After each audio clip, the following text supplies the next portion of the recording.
Administrator Regan, thank you so much for being with us, and congratulations on your new position. So I do have some questions.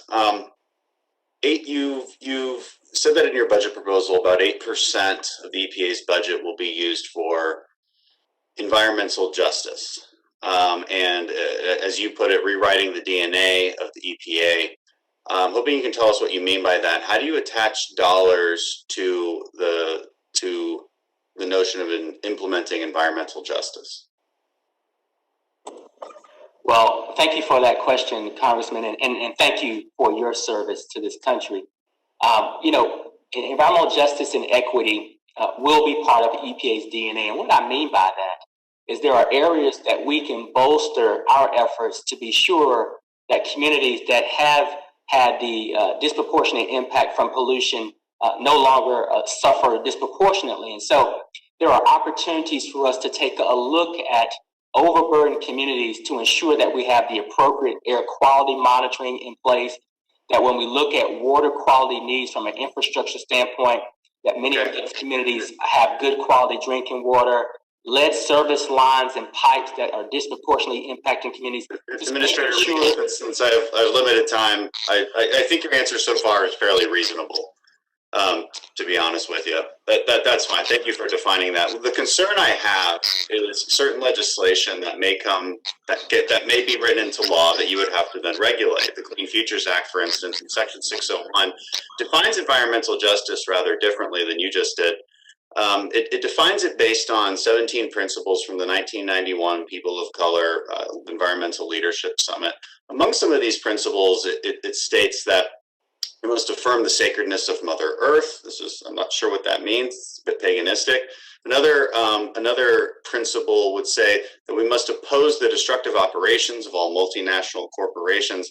So my question would be, does that make sense to write something like that into law? It's one thing for activists to be saying that kind of rhetoric. It's quite another for that to be written into law, which your agency would have to then regulate. How on earth would you do that?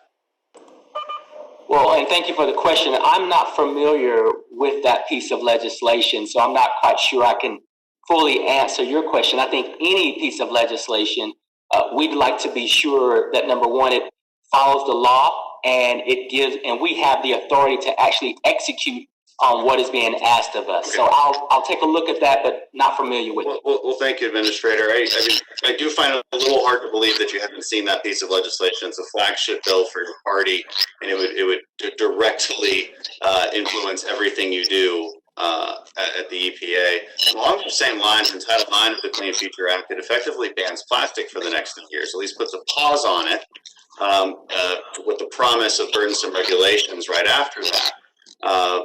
Effectively curtailing any kind of investment in new plastic production in the United States. We have some of the best natural gas resin-based plastic production.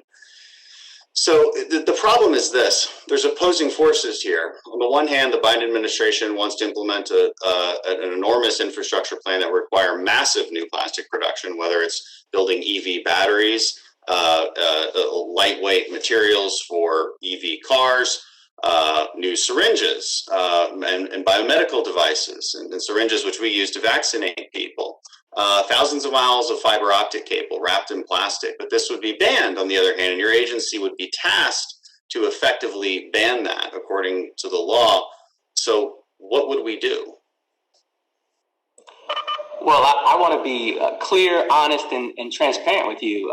Number one, I'm unfamiliar with the piece of legislation, have not been briefed by my team, which sends a signal to me that it may not be high on our priority. So I'm not in a position to address many of those questions. This is the first time I'm hearing it. Okay, Administrator Regan, you're saying that no one has consulted with you. You're the expert. You're the head of the EPA, but no one has consulted with you about the Clean Futures Act. That's exactly what I'm telling you. Okay. Well, thank you. No further questions. I can't see my time, so maybe I'm over time. And if I am, thank you for allowing me. If not, I yield back. Okay, the gentleman yields back. The chair.